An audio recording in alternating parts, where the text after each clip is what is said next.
नमस्कार दोस्तों, स्वागत है आपका हमारे YouTube चैनल जरधारी क्लासेस में। दोस्तों, आज हम चर्चा करेंगे Hindi model paper practice set में 50 महत्वपूर्ण हिंदी के प्रश्नों के बारे में। तो शुरू करते हैं दोस्तों आज की वीडियो। और ये सारे के सारे मॉडल पेपर आपको वीडियो के डिस्क्रिप्शन में लिंक दिया गया है, वहाँ से आप इसकी PDF डाउनलोड कर सकते हैं। पहला प्रश्न यहाँ पे, उसका कथन अतिशयोक्ति मात्र था, रेखांकित शब्द की शुद्ध वर्तनी का चयन करें।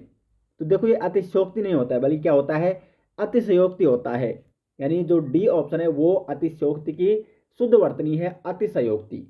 शुद्ध वर्तनी मैंने आपको कई बार बता रखा है कि किस प्रकार से आपको वो सही करनी है। आपको क्या करना है, एक रफ पेज पे वहाँ पे लिख देना है, जो वर्तनी दे रखी है उसको आपने मतलब स्वयं लिखना है।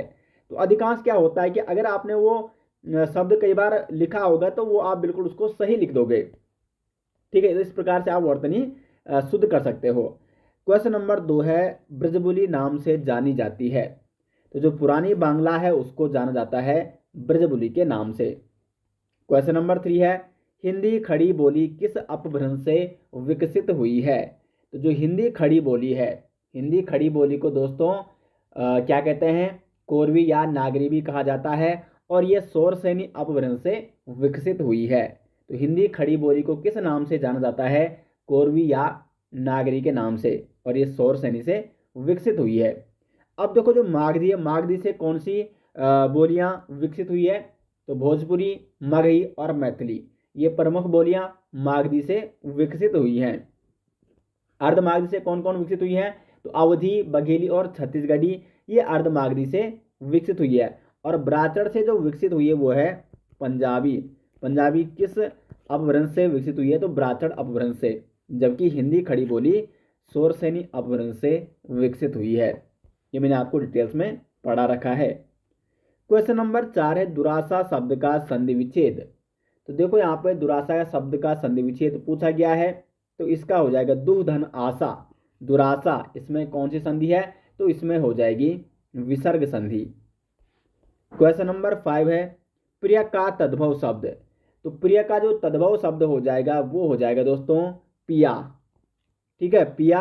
और पिया एक प्रकार का तद्भव शब्द है। और तत्सम शब्द क्या है इसका, तो वो है प्रिया। प्रिया तत्सम शब्द है और पिया क्या है, तद्भव शब्द है। क्वेश्चन नंबर 6 है यहाँ पे, मरकट का पर्यायवाची। तो क्या है मरकट का पर्यायवाची, ये हो जाएगा बंदर।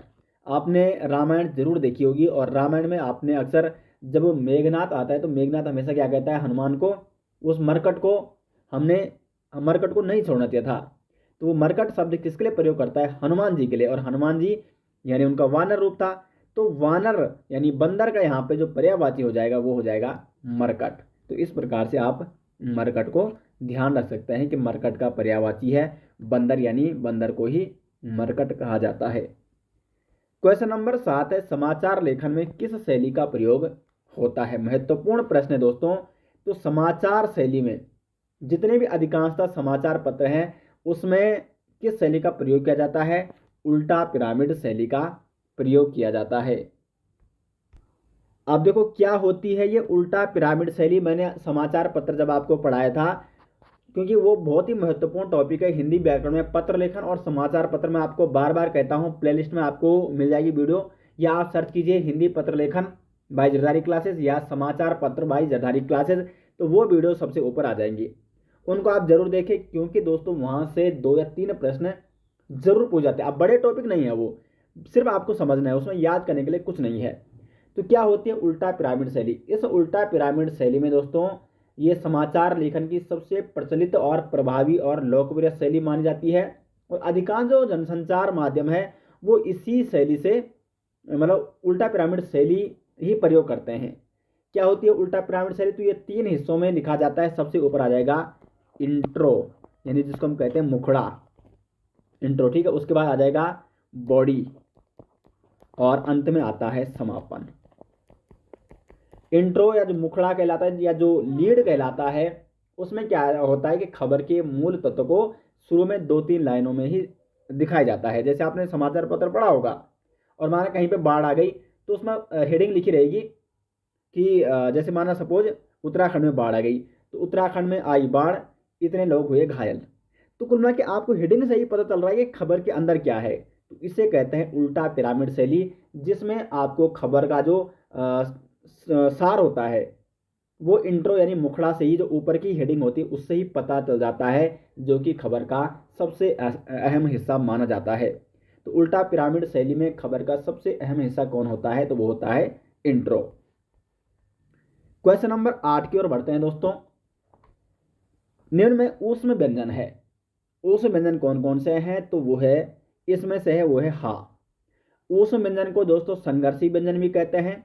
तो ऊष्म व्यंजन या संघर्षी व्यंजन कितने हैं हिंदी वर्णमाला में, तो वो है 4। कौन कौन से हैं, तालव्य सा, मूर्धन्य सा, दंत सा और हा। तो ये 4 स्पर्शी व्यंजन, स्पर्शी नहीं सॉरी संघर्षी व्यंजन, ठीक है, ये 4 ऊष्म व्यंजन और संघर्षी व्यंजन है हिंदी वर्णमाला में। स्पर्शी व्यंजन किसे कहते हैं, तो कवर्ग से लेकर पा वर्ग तक ये जितने भी वर्ण आते हैं वो स्पर्शी व्यंजन कहलाते हैं। लगभग उनकी संख्या 25 होती है। विराट का विलोम शब्द, तो विराट का विलोम शब्द हो जाएगा दोस्तों क्षुद्र। विराट का विलोम शब्द हो जाएगा क्षुद्र। विराट यानी बहुत बड़ा, क्षुद्र यानी छोटा, तो विराट का विलोम क्षुद्र हो जाएगा। आपका बंटी किसका उपन्यास है, तो ये उपन्यास है मन्नू भंडारी जी का। प्रसिद्ध उपन्यास है आपका बंटी मन्नू भंडारी जी का। मन्नू भंडारी के कुछ अन्य उपन्यास, महाभोज। अब देखो महाभोज उपन्यास है मन्नू भंडारी का, और महाभोज कहानी किसकी है, शैलेश मटियानी की। कई बार मैंने आपको बता रखा है। तो महाभोज उपन्यास किसका है, मन्नू भंडारी का। और एक अन्य प्रसिद्ध इनका उपन्यास है 1 इंच मुस्कान, तो ये उपन्यास भी किसका है, मन्नू भंडारी का। क्वेश्चन नंबर 11 की ओर बढ़ते हैं। शशक का पर्यायवाची शब्द, तो शशक का पर्यायवाची हो जाएगा खरगोश। बाकी अन्य ऑप्शन देख लो। चंद्रमा के पर्यायवाची हैं निशाकर, राकेश, हिमकर, राकापति और मयंक। मृग के पर्यायवाची, क्योंकि ये कई बार पूछ जाता है, तो सारंग, कुरंग और सुरभि ये किसके पर्यायवाची हैं, मृग के पर्यायवाची। और शशक का पर्यायवाची कौन है, तो वो है खरगोश है। क्वेश्चन नंबर 12 है। भोले बालक ने क्रूर डाकू के कठोर हृदय में कोमल भावना जगा दी, वाक्य में कितने विशेष्य हैं। विशेष्य कौन होते हैं जिनकी विशेषता बतलाई जाए, तो यहाँ पे आपको ये पहचानना है कि वाक्य में कितने विशेष्य हैं। अब देखो भोले बालक, तो बालक यहाँ पे विशेष्य हो जाएगा। बालक की विशेषता क्या है कि वो भोला है, तो भोला यहाँ पे विशेषण है, बालक यहाँ पे विशेष्य है। ने क्रूर डाकू, डाकू कैसा है, क्रूर है। क्रूर कौन है, डाकू है, तो क्रूर यहाँ पे विशेषता है किसकी, डाकू की। तो डाकू की विशेषता बताई जा रही है, इसलिए डाकू यहाँ पे विशेष्य हो जाएगा। कठोर हृदय, हृदय कैसा है, कठोर, तो हृदय यहाँ पे विशेष्य हो जाएगा, जिसकी विशेषता क्या है, कठोरता। कोमल भावना, तो भावना कैसी है, वो है कोमल। तो बालक, डाकू, हृदय और भावना यहाँ पे क्या हो जाएगा, 4 विशेष्य हो जाएंगे। ए ऑप्शन हो जाएगा दोस्तों सही आंसर, और इसमें 4 विशेषण भी हैं और 4 इसमें विशेष्य भी हैं। ठीक है, तो 12 का ए ऑप्शन हो जाएगा सही आंसर। 13 है। निम्नलिखित में से घोड़ा का पर्यायवाची शब्द नहीं है। अश्व, सैंधव, घोटक, यातुधान, ये तीनों घोड़े के पर्यायवाची हैं। यातुधान घोड़े का पर्यायवाची नहीं है। यातुधान अगर प्रश्न बनता है किसका पर्यायवाची है, तो ये है राक्षस का पर्यायवाची है यातुधान। क्वेश्चन नंबर 14 है। खड़ी बोली हिंदी का अन्य सही नाम, तो खड़ी बोली हिंदी का अन्य सही नाम, ये मैंने आपको दूसरे प्रश्न में ही बताया था। इसका जो सही नाम है वो है कोरवी या नागरी। तो खड़ी बोली को अन्य किस नाम से जाना जाता है, कोरवी या नागरी। अब देखो यहाँ पे हरियाणवी भी आ रखा है, तो हरियाणवी को भी मैं बता दूं, हरियाणवी को अन्य किस नाम से जाना जाता है, तो बांगरू।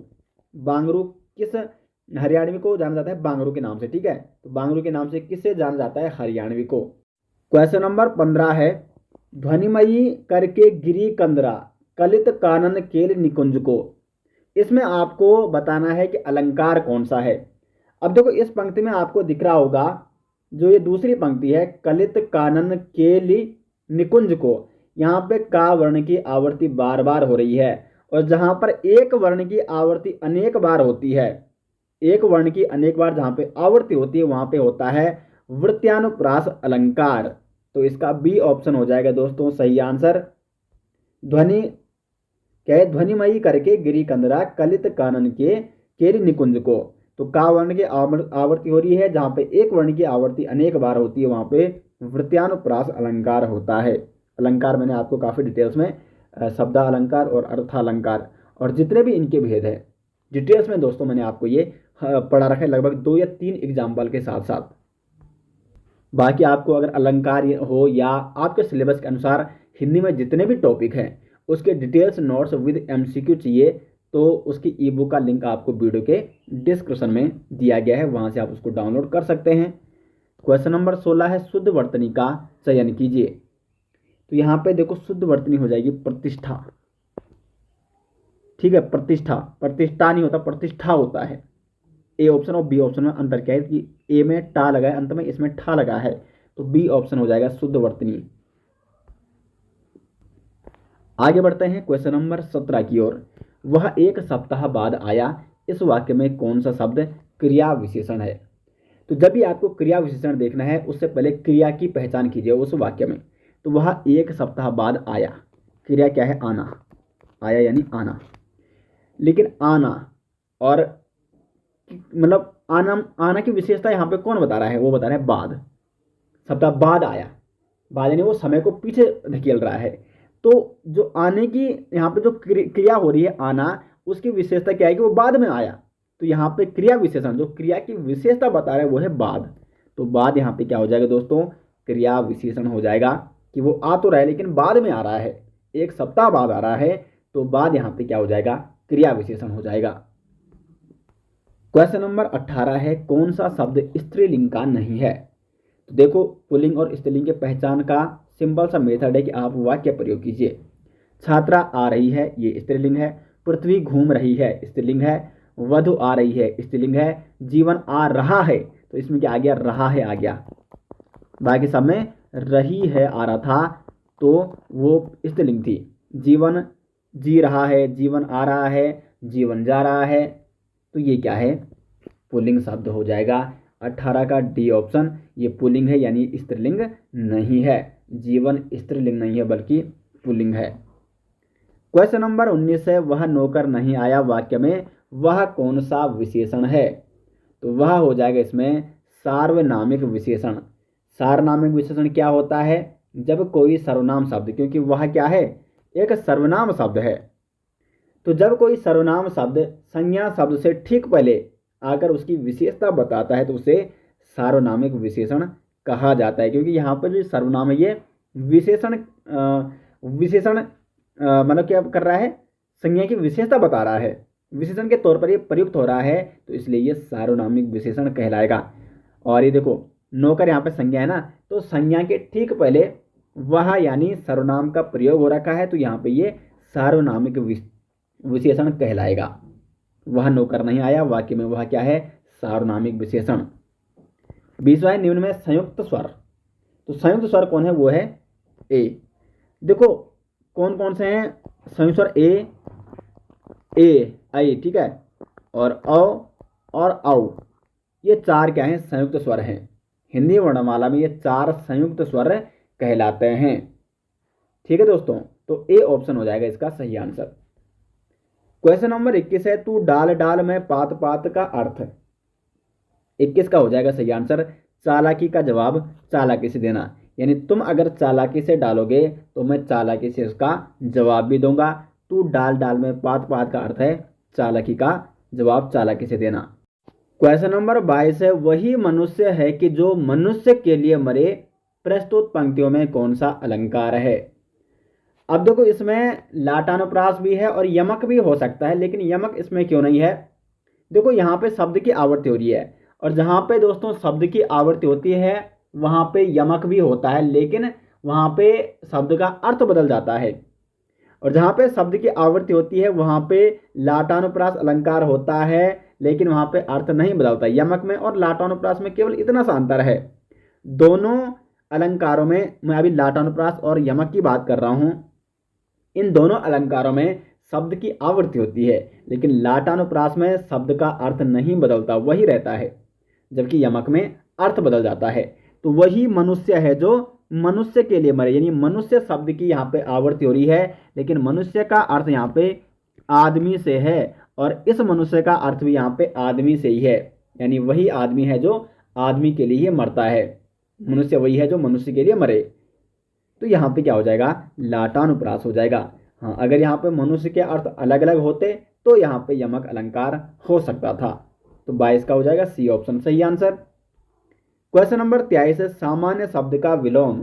तो सामान्य का विलोम हो जाएगा विशिष्ट। क्वेश्चन नंबर 24 है, वात्सल्य रस का सम्राट किसे माना जाता है। तो वात्सल्य रस का सम्राट माना जाता है सूरदास जी को। क्वेश्चन नंबर 25 की ओर बढ़ते हैं, दिग्दर्शन का संधि विच्छेद। दिग्दर्शन का संधि विच्छेद हो जाएगा यहाँ पे दिक्धन दर्शन, इसमें हो जाएगा व्यंजन संधि, दिक्धन दर्शन, ये हो जाएगा दिग्दर्शन। व्यंजन संधि के सारे कॉन्सेप्ट, सारे नियम मैंने आपको पढ़ा रखे हैं प्लेलिस्ट में। आप हिंदी व्याकरण की जो सीरीज है उसको फॉलो करें। 2022 वाली सीरीज 30 दिन का जो संपूर्ण कोर्स है, ठीक है, उसमें मैंने आपको हिंदी व्याकरण में व्यंजन संधि भी पढ़ा रखी है, तो उसको आप जरूर देखें। क्वेश्चन नंबर 26 है, मुद्री का तत्सम रूप। मुद्री का तत्सम रूप हो जाएगा यहाँ पे मुद्रिका।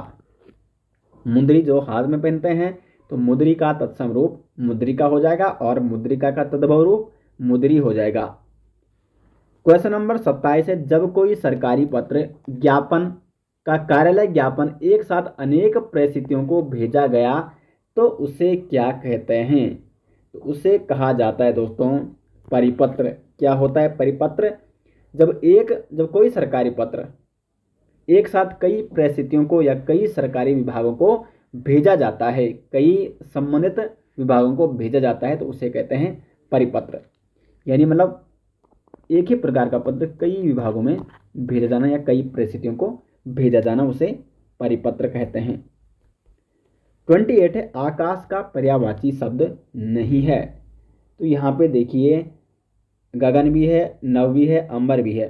अवनि यहाँ पे आकाश का पर्यायवाची नहीं है। अवनि किसका पर्यायवाची है, तो ये है पृथ्वी का या धरती का पर्यायवाची है अवनि।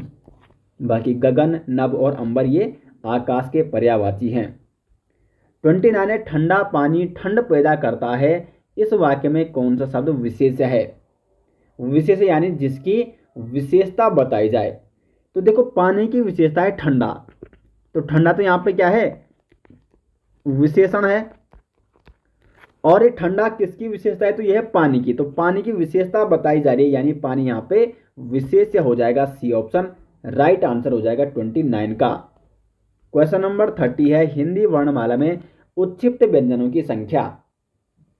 तो हिंदी वर्णमाला में उच्छिष्ट व्यंजनों की संख्या होती है 2। कौन कौन से हैं वो उच्छिष्ट व्यंजन, तो वो हैं ड़ा और ढ़ा। और इन उच्छिष्ट व्यंजनों को दोस्तों क्या कहते हैं, द्विगुण व्यंजन भी कहा जाता है। तो हिंदी वर्णमाला में द्विगुण व्यंजनों की संख्या या उच्छिष्ट व्यंजनों की संख्या कितनी है, वो है 2। अब देखो जो ये ड़ा है ये भी सघोष है और ये भी सघोष है, दोनों ये सघोष है, घोषत्व के आधार पर दोनों ये सघोष है। लेकिन ड़ा यहाँ पे अल्प प्राण है और ढ़ा यहाँ पे क्या हो जाएगा महाप्राण। हम इस प्रकार से इसका उच्चारण करते हैं ड़ा ढ़ा ड़ा ढ़ा। तो ड़ा हो जाएगा अल्प प्राण, ढ़ा हो जाएगा महाप्राण, ठीक है। तो इनको उच्छिष्ट व्यंजन या द्विगुण व्यंजन भी कहते हैं। 31 है, मीरा ने आधा लीटर दूध पी लिया, इसमें विशेषण है। तो आधा लीटर, ठीक है, मीरा ने दूध तो पिया लेकिन कितना पिया, आधा लीटर पिया। तो दूध की विशेषता क्या है, आधा लीटर। तो आधा लीटर है जो वो किस प्रकार का विशेषण है, तो वो है परिमाणवाचक।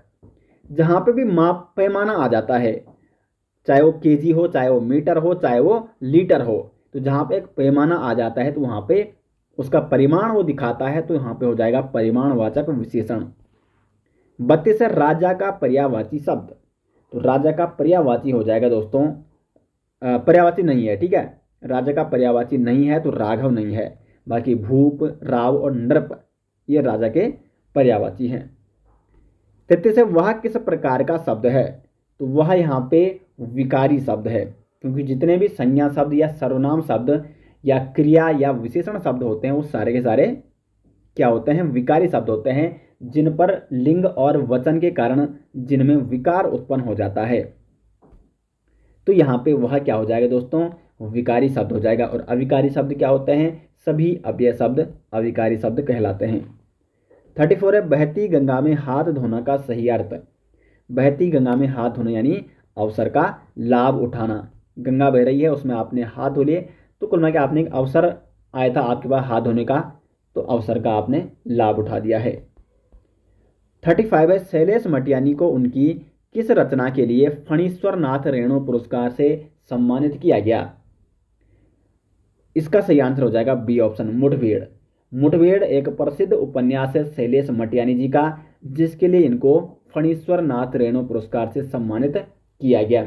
बाकी सर्पगंधा हो गया और डेरे वाले, अगर इनके अन्य उपन्यासों की बात करें तो सर्पगंधा और डेरे वाले ये उनके प्रसिद्ध उपन्यास हैं। और एक कहानी है इनकी महाभोज, ठीक है।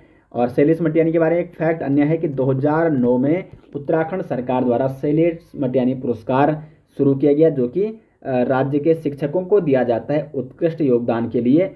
शैक्षिक मतलब शिक्षा के क्षेत्र में उत्कृष्ट योगदान के लिए शैलेश मटियानी पुरस्कार दिया जाता है राज्य सरकार की ओर से। तो शैलेश मटियानी कहाँ के थे, ये उत्तराखंड के थे। और ये हो गया यहाँ पे बी ऑप्शन सही आंसर। 36 है, शुद्ध वर्तनी का चयन कीजिए। शुद्ध वर्तनी इसमें कौन सी हो जाएगी दोस्तों, तो ये हो जाएगी प्रतिवादी। प्रतिवादी यहाँ पे हो जाएगी शुद्ध वर्तनी, ए ऑप्शन सही आंसर। 37 है, निम्नलिखित में से कौन कमल का पर्यायवाची नहीं है। कमल का पर्यायवाची नहीं है यहाँ पे जलद। जलद यानी जल को धारण करने वाला। अब कमल तो जल को धारण नहीं करता है, कौन करता है जल को धारण, तो जल को धारण करता है बादल। यानी जलद किसका पर्यायवाची है, तो ये हो जाएगा बादल का पर्यायवाची। जल को दा से आपको ध्यान रखना है धारण, तो जल को धारण करने वाला बादल। बाकी राजीव हो गया, कुवलय, अंबुज, ये सारे के सारे देखो अंबुज यानी अंबु में जन्म लेने वाला, जल में जन्म लेने वाला, तो वो कौन है, कमल। ये सारे के सारे कमल के पर्यायवाची हैं। कमल के कुछ अन्य महत्वपूर्ण पर्यायवाची जो अक्सर एग्जाम में पूछे जाते हैं, सरसिज, अरविंद, पुष्कर और नलिन, ये किसके पर्यायवाची हैं, कमल के पर्यायवाची हैं। 38 स्वर संधि का उदाहरण है। तो यहां पे देखो स्वर संधि का उदाहरण क्या हो जाएगा, अन्वय हो जाएगा। अनुधन, अनुधन हो जाएगा आया, तो ऊ धन आ, तो ये वा बन जाता है और ना तो है इसमें, तो ये हो जाएगा अन्वय। और वैसे भी या, रा और वा के पीछे जब भी आपको आधा वर्ण दिखता है तो वहां पे यण संधि होती है, तो ये यण संधि का उदाहरण है। और यण संधि है एक प्रकार की स्वर संधि, तो अन्वय में स्वर संधि है। 39 है, बंदर पेड़ पर बैठा है। इस वाक्य में पेड़ पर में किस कारक का प्रयोग हुआ है, तो में पर कारक की विभक्ति, कर्ता ने कर्म को करण से के द्वारा संप्रदान के अपादान से अलग होने में, संबंध कार्य के अधिकरण में पर, अधिकरण यहाँ पे हो जाएगा बंदर पेड़ पर बैठा है, यहाँ पे अधिकरण कारक हो जाएगा। 40 से निम्नलिखित में से तद्भव शब्द है। तद्भव शब्द आपको पहचाना यहाँ पे, तो घर यहाँ पे तद्भव शब्द है। और घर का जो तत्सम शब्द है वो है ग्रह। ग्रह एक प्रकार का तत्सम शब्द है और घर यहाँ पे तद्भव शब्द है। बाकी ये तीनों क्या है, ये तत्सम शब्द हैं। 41 है, कपाट का तद्भव। तो कपाट का तद्भव क्या हो जाएगा दोस्तों, वो हो जाएगा बी ऑप्शन सही आंसर। कपाट का तद्भव हो जाएगा किवाड़। कपाट एक प्रकार का तत्सम शब्द है और इसका तद्भव हो जाएगा किवाड़। 42 है, यह दीवार में अपने आप ही गिरा दूंगा में रेखांकित पद में सर्वनाम बताइए। देखो आप दो प्रकार से हम प्रयोग कर सकते हैं। एक आपका प्रयोग करते हैं हम दूसरों के लिए, तो वहां पे क्या हो जाएगा, अन्य पुरुषवाचक नहीं, मतलब एक होता है पुरुषवाचक में तीन प्रकार के होते हैं, उत्तम पुरुष, मध्यम पुरुष। तो यहाँ पे मध्यम पुरुषवाचक सर्वनाम हो जाएगा आप, जो हम उसके लिए प्रयोग कर रहे हैं जिससे हम बात कर रहे हैं, जिससे हम वार्ता कर रहे हैं। माना मैं और आप बात कर रहे हैं, तो मैं आपको क्या कहूँगा, आप कहकर ही पुकारूंगा, ठीक है। तो यहाँ पे आपका प्रयोग हम उसके लिए प्रयोग कर रहे हैं जिससे हम बात कर रहे हैं। तो यहाँ पे वो जब आपका प्रयोग उस व्यक्ति के लिए होता है जिससे हम बात कर रहे हैं, तो वहां पे वो मध्यम पुरुषवाचक सर्वनाम कहलाता है। लेकिन जब आपका प्रयोग हम स्वयं के लिए करते हैं, जैसे कि मैं अपने आप गाड़ी चलाऊंगा, मैं अपने आप घर जाऊंगा, वह दीवार में अपने आप गिरा दूंगा, तो अपने लिए यानी स्वयं के लिए अगर आप आपका प्रयोग कर रहे हैं तो आप यहाँ पे क्या हो जाएगा, निजवाचक, क्योंकि निजी स्वयं यानी निजी के लिए आप आपका प्रयोग कर रहे हैं तो आप यहाँ पे क्या हो जाएगा, निजवाचक सर्वनाम हो जाएगा। इसमें यह दीवार में अपने आप गिरा दूंगा, आपका प्रयोग जो व्यक्ति यहाँ पे दीवार गिरा रहा है वो अपने निजी के लिए स्वयं के लिए कर रहा है, तो आप यहाँ पे निजवाचक सर्वनाम हो जाएगा। 43 है वाक्य के घटक। तो वाक्य के घटक होते हैं उद्देश्य और विधेय। उद्देश्य क्या होता है दोस्तों, तो वाक्य में जिसके बारे में कुछ कहा जाए उसे कहा जाता है उद्देश्य, और विशेष तौर पर एक कर्ता होता है। जैसे राम घर जा रहा है, तो घर कौन जा रहा है, राम जा रहा है। राम के लिए वाक्य में क्या कहा जा रहा है कि वो घर जा रहा है, तो राम यहाँ पे उद्देश्य है। और उद्देश्य यानी राम के बारे में जो कुछ भी कहा जाए तो ये हो जाएगा विधेय। राम उद्देश्य है और घर जा रहा है, यहाँ पे हो जाएगा विधेय। 44 तरन तनुजा तट तमाल तरवर छाये में कौन सा अलंकार है। तो यहाँ पे देखो लगातार वर्णों की आवृत्ति हो रही है, बार बार ता वर्ण की आवृत्ति हो रही है, तो यहाँ पे हो जाएगा अनुप्रास अलंकार। और अनुप्रास अलंकार के भी कई भेद हैं, छेका अनुप्रास, वृत्यानुप्रास, लाटानुप्रास। तो अगर इसमें बनता है कि अनुप्रास अलंकार में भी इस पंक्ति में कौन सा अलंकार है, तो वो हो जाएगा वृत्यानुप्रास अलंकार, क्योंकि एक ही वर्ण की आवृत्ति अनेक बार हो रही है।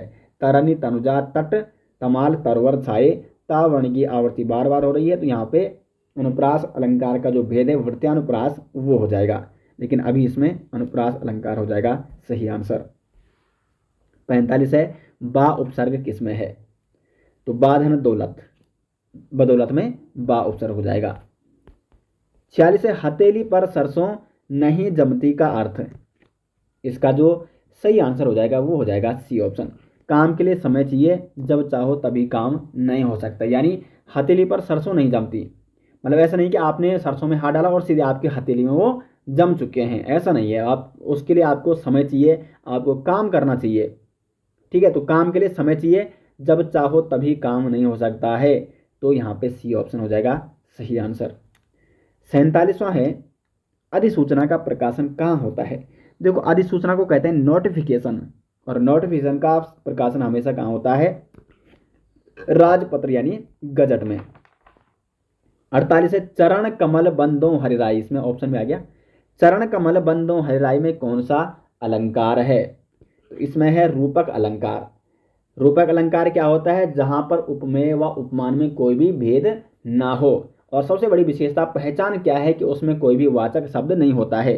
तो चरण कमल, यहाँ पे उपमेय और उपमान में कोई भी भेद नहीं है, चरण कमल। अगर यह होता है कि चरण चरण जैसे कमल या चरण से कमल, तो यहाँ पे से या के जैसे ये वाचक शब्द हैं जो एक दूसरे से मतलब क्या करें, कंपेयर कर रहे हैं। यहाँ पे कंपेरिजन हो ही नहीं रहा, कोई अंतर ही नहीं बता रहा है यहाँ पे कि चरण कमल जैसे हैं या कमल चरण जैसे हैं, सीधे हैं चरण कमल बंदों हरिराई, तो चरण ही कमल है, तो यहाँ पे क्या है रूपक अलंकार हो जाएगा, जहाँ पे उपमेय और उपमान में कोई भी भेद नहीं है। 49 है मीडिया की भाषा में बीट का अर्थ क्या है। तो मीडिया की भाषा में बीट का अर्थ होता है दोस्तों क्षेत्र से। जैसे होते हैं कई पत्रकार होते हैं, उनके अलग अलग क्षेत्र होते हैं, तो जो पत्रकार जिस क्षेत्र से संबंध रखता है उसे कहा जाता है उस पत्रकार का बीट। वो किस बीट से है, वो किस क्षेत्र से है। अब बीट यानी क्षेत्र का मतलब यहाँ पे क्या है, कोई राजनीतिक क्षेत्र से है, कोई आर्थिक क्षेत्र की खबरें लाता है, कोई खेल जो क्षेत्र होता है, स्पोर्ट जो क्षेत्र होता है वहाँ से खबर लाता है, कोई अपराधी क्षेत्र से संबंधित खबर रखता है। तो ये सारे के सारे क्या हैं, जो क्षेत्र कहलाते हैं, इसको मीडिया की भाषा में बीट कहते हैं। तो बीट का अर्थ है क्षेत्र से। अंतिम क्वेश्चन आज का, नमक का दरोगा कहानी के रचनाकार, तो वो हैं प्रेमचंद। तो दोस्तों आज के ये 50 क्वेश्चन हो गए, और उम्मीद करेंगे कि आपको ये सीरीज काफ़ी पसंद आ रही होगी। लगातार आपका यहाँ पे हम रिवीजन करा रहे हैं, क्योंकि हिंदी व्याकरण का कोर्स हम पहले ही करा चुके हैं। बाकी हिंदी के डिटेल्स नोट्स विद एमसीक्यू अगर आपको चाहिए, और इस प्रकार के मॉडल पेपर लगभग 15-20 मॉडल पेपर आपके लिए बनाए गए हैं, लिंक आपको वीडियो के डिस्क्रिप्शन में मिल जाएगा, और या आप गूगल पे सर्च कीजिए jardhariclasses.in। तो उम्मीद करते हैं दोस्तों आपको वीडियो पसंद आई। वीडियो पसंद आए तो वीडियो को लाइक और शेयर जरूर करें। मिलते हैं नेक्स्ट वीडियो के साथ, तब तक के लिए धन्यवाद।